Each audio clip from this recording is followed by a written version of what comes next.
Wasim sir, वो थोड़ा सा मूड गड़बड़ा रहा है वीकेंड से पहले, घबराऊं नहीं ना? वीकेंड में टेस्ट मैच आराम से देखूं, अगले हफ्ते हालात सुधर जाएंगे ना? हाँ, गुड आफ्टरनून आशीष जी। बिल्कुल, कह रहा हूँ आपको 2 दिन और हैं 22 तारीख तक, और जो आपको कहा था कि 15,900 से 400-500 पॉइंट का करेक्शन है, वो ऑलमोस्ट आज पूरा हो गया। We hit 15,450। I think we will be still, there will be pessimism till Tuesday, but you write it down. First week of July we are headed to 16,000. Secondly, Fed indicating a rate hike in 23 means growth is back. Now growth will not come cheap. If you are able to sell at a higher point, you will buy, you will borrow at a higher rate. So this is part of a market dynamics. It's telling you कि growth कितनी strong वापसी में आ रही है, and rightly so. Metals which were running proxy on high wire, they have corrected and so on. मैं अभी भी सोचता हूँ gold and gold lenders are going to do extremely well because their collateral services, और ये जो correction आएगी gold में, बाइंग आएगी अगेंस्ट कोलैटरल, तो this is a good time to be there.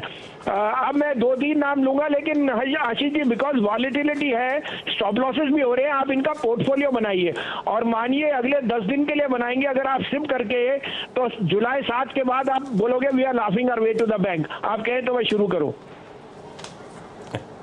बिल्कुल सर। तो सबसे पहले लीजिए सब बढ़िया पावर लेंडर, 8% डिविडेंड यील्ड, और power is in the best pace. 23.24 में पीएफसी लीजिए, 21 का stop loss, this is headed to 130 to 132। फिर मेरा फेवरेट शेयर इस भाव पे HDFC, the largest mortgage lender which you can not go wrong. 2455-60 में लीजिए, स्टॉप लॉस ऑफ 2422, 2650 का टारगेट। 2 और नाम लेना चाहता हूँ, सब बोलते थे स्टेट बैंक 600 जाएगा, तो अब 400 रुपए जब आ गया तब लेने का मौका है। जब फियर है तभी स्टेट बैंक आपको 400 रुपए में मिलेगा।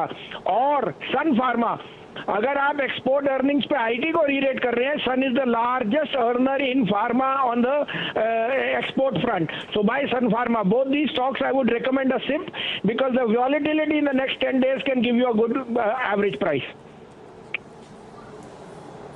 बिल्कुल ठीक Wasim sir, thank you so much. तो ज्यादा घबराने की जरूरत नहीं है, इवेंचुअली कुछ दिनों में ये वोलेटिलिटी खत्म होगी, हम अपनी नॉर्थवर्ड जर्नी को रिज्यूम करते हुए नजर आएंगे। तो अगले हफ्ते की शुरुआत में वोलेटिलिटी शायद कंटिन्यू हो, परसिस्ट करे, उसके बाद हालात पटरी पे आएंगे। कई सारे स्टॉक्स हैं, स्टॉप लॉसेस ध्यान दीजिएगा, और दिग्गजों में एसआईपी करते चलिएगा। तो एसआईपी वाले पहले मेंशन कर देता हूं, जो वसीम सर ने अभी कहा। एसबीआई फियर है, पिट रहा है स्टॉक, हेडलाइन तक में हमने मेंशन करा था, तो एसबीआई में खरीदारी करनी है। और सन फार्मास्यूटिकल, आईटी चल रहा है, रुपया कमजोर हो रहा है, तो एक्सपोर्ट ओरिएंटेड सेक्टर्स में फार्मास्यूटिकल को भूलिएगा नहीं, तो सन फार्मा एक बेहतरीन पिक हो सकता है। आने वाले कुछ दिनों में अच्छे रिटर्न्स आएंगे, और इस समय का तड़का और जोड़ लीजिए इसमें, पीएफसी जिसकी डिविडेंड यील्ड तगड़ी और पावर एक स्वीट स्पॉट में है, और दूसरा एचडीएफसी, बढ़िया पेडिग्री, खरीद के चलिए। लेवल्स और stop losses please note down कर लीजिएगा।